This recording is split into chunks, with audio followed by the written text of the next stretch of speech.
Welcome to Subramani. I'm going to talk a little about philosophy, your investment philosophy statement, your need for money, right, or all this put together. So the question is, suppose you have enough money for your life, or what you think is enough for your life, and you're just say 55 years of age. What is the incentive to manage your portfolio very efficiently from 55 to say 90? Let us assume that you will manage it from 55 to 75, and then you will put it into an index fund or something, and then you will relax. The question is, you can actually do that today, right? Today you have enough money, so you put say 60% in an index fund, 40% in debt fund, debt index fund. There's no such I don't like the good quality debt index fund in India. Or if I had or let's say I put it into 2 ultra short bond funds for the balance, and then I just go to sleep and decide to withdraw whenever I want, whatever I want. And I also have an equity portfolio from where I will get dividends, which is greater than my expenses. So my portfolio is largely a portfolio to which I will go only in the year that my dividend income falls below the income that I need to live, right? So other than that, I don't have to really worry too much about how my portfolio works. So suppose a person has reached this stage, what is the incentive? Because you go to this person, let's say this person is there, satisfied, has enough money, and you go and say, why don't you buy the shares of say Tata Power? It is at 30 rupees. Why should I buy? It will go up. So then what will happen? It will go up even further. Then it will get you dividends. It will do this, and one day after 5 years or 10 years, it will be 350 rupees or 450 rupees, something like that.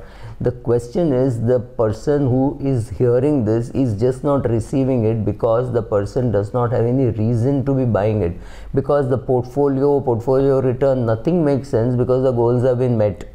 So if this person were to make an investment philosophy statement for himself, he's got no reason to be investing, no reason not to be investing, because for a person who feels that the game is over, wealth creation ceases to be a target, because wealth has already been created. He is paid for his children's schooling and college and studying abroad, whatever. He has already provided enough annuities and dividends for his own retirement.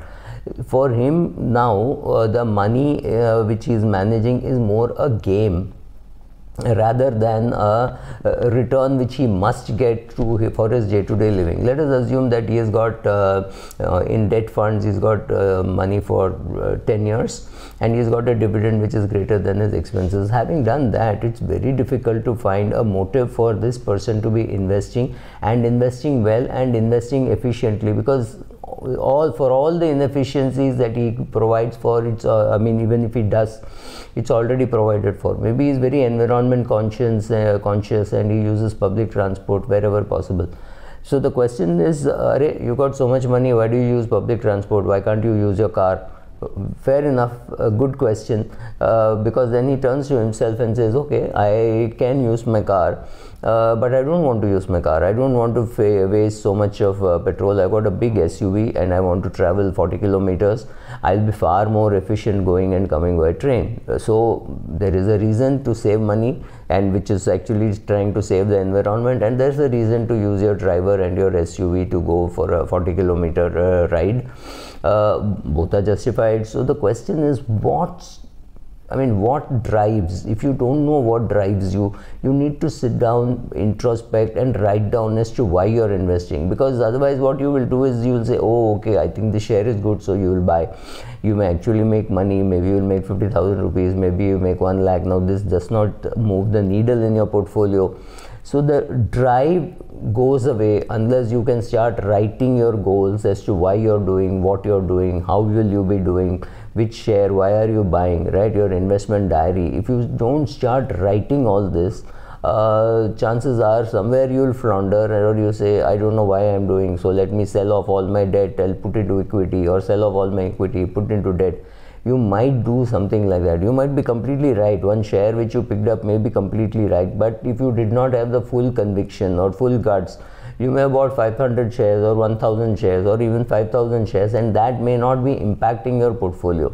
So unless you want to do something impactful and say, I have to do this, I have to create this portfolio, this is how it should look, then only will your portfolio emerge. Only then will the size of your transactions happen. Like you go and buy a 30 rupee share, you buy 100 shares. What is it going to change in your 20 crore portfolio or even in your 10 crore portfolio? So your transaction size, you want to say, should be at least 2 lakhs or 3 lakhs or 5 lakhs, and say this is my investment portfolio, this is my trading portfolio. Even in my trading portfolio, if the mark to market loss is above 50 lakhs, I will not take a position, right? So some rules and regulations you make, and try to answer questions like, why the hell are you investing? Do you need to invest at all? Are you getting pleasure out of managing your money, or are you looking for return, right? You need to answer all these questions. There are people who will say, oh, I have just inherited some shares and I've kept it as it is. I have a friend who says, oh, about 25 years ago when I was working, I had bought some shares, then I went abroad. I have no clue what shares I bought. I have no clue why those shares exist. It's not an active portfolio, but I'm getting a dividend. This is a ridiculous way to manage your portfolio. But it happens all the time, right? People who have inherited the portfolio or bought it themselves 10 years back or 15 years back, they believe somewhere they've learned that equities will make money in the long run. Yes, but remember, it is only good quality equities which will make money. If you made a mistake of buying a share which is not doing well, you have to keep reviewing, you have to keep buying, you have to keep selling. Some kind of an activity, some kind of a punishment to a company for making false statements about what the future growth will be. The best answer is perhaps, I don't know, but they come and talk something, right? So why would you stay invested in such a company? Why would you not stay invested in such a company? What is the portfolio return that you're expecting? Unless you sit, write down, articulate well, sit with your daughter, son, spouse, whoever is willing to sit with you, say these are the goals, this is what this portfolio will achieve, this is what you should do if I drop dead, and if I'm alive, this is what I will do, and at the age of 75 I will shift everything to an index fund. Maybe you'll do it at 80. I know an 80-year-old who does F&O very regularly, so it does not stop you from doing, but knowing what you are doing, why you are doing, what returns you expect.